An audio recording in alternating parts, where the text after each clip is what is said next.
As human beings, it's difficult, since we tend to take ourselves for granted, to realize that we are greater than our creations, economics, and all other so-called civilized artifacts.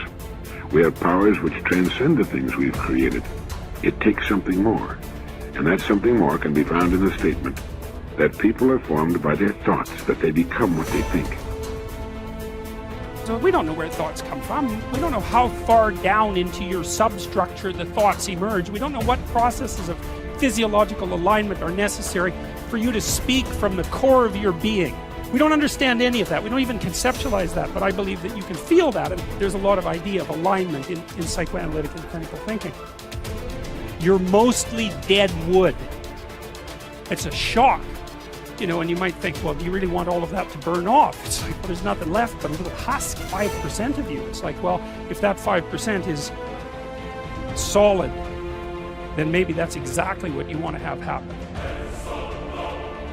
Ordinary just simply isn't enough. Ordinary is when you want to become average and to fit in.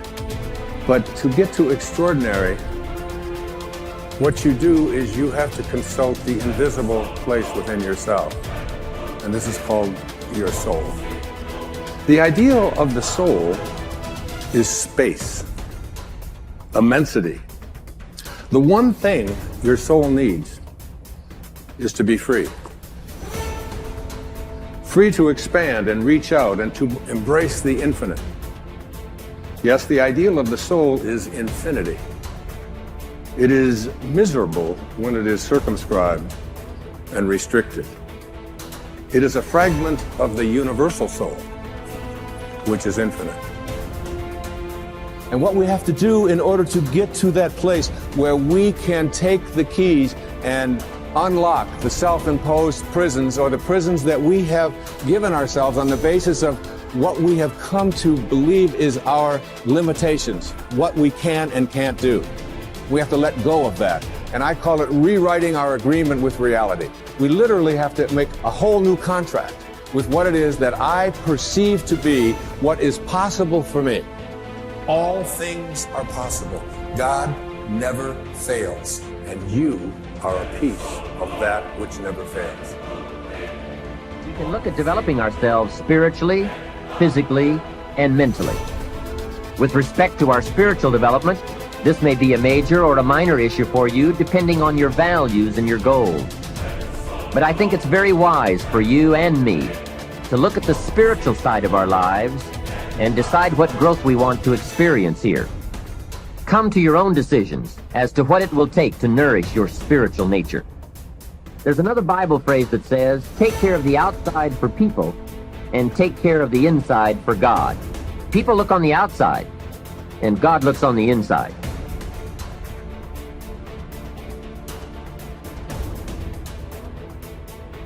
Thought power, its laws and its dynamics.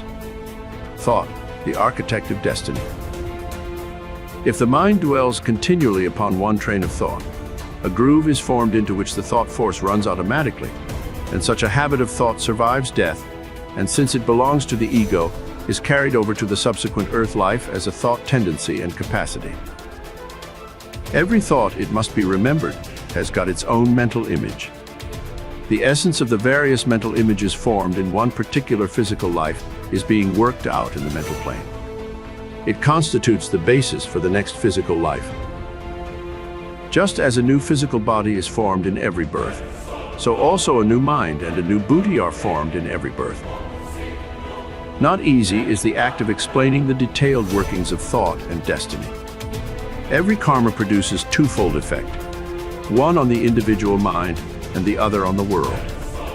Man makes the circumstances of his future life by the effect of his actions upon others. Every action has a past which leads up to it. Every action has a future which proceeds from it. An action implies a desire which prompted it, and a thought which shaped it. Each thought is a link in an endless chain of causes and effects, each effect becoming a cause, and each cause having been an effect. And each link in the endless chain is welded out of three components: desire, thought, and activity. A desire stimulates a thought. A thought embodies itself as an act. Act constitutes the web of destiny. Selfish coveting of the possessions of others, though never carried out into active cheating in the present, makes one a thief in a later earth life, while hatred and revenge secretly cherished are the seeds from which the murderer springs. So again, unselfish loving yields as harvest the philanthropist and the saint, and every thought of compassion helps to build the tender and pitiful nature which belongs to one who is a friend to all creatures. Sage Vasishtha asks Rama to do Purushartha, or show the prowess of self-exertion. Do not yield to fatalism. It will induce inertia and laziness. Recognize the great powers of thought. Exert. By right thinking, make for yourself a great destiny. Prarabdha is Purushartha of last birth. You sow an action and reap a habit. A habit sown results in character. You sow a character and reap a destiny. Man is the master of his own destiny. You yourself make, by the power of your thought, your destiny.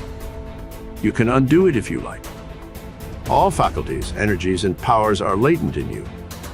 Unfold them and become free and great.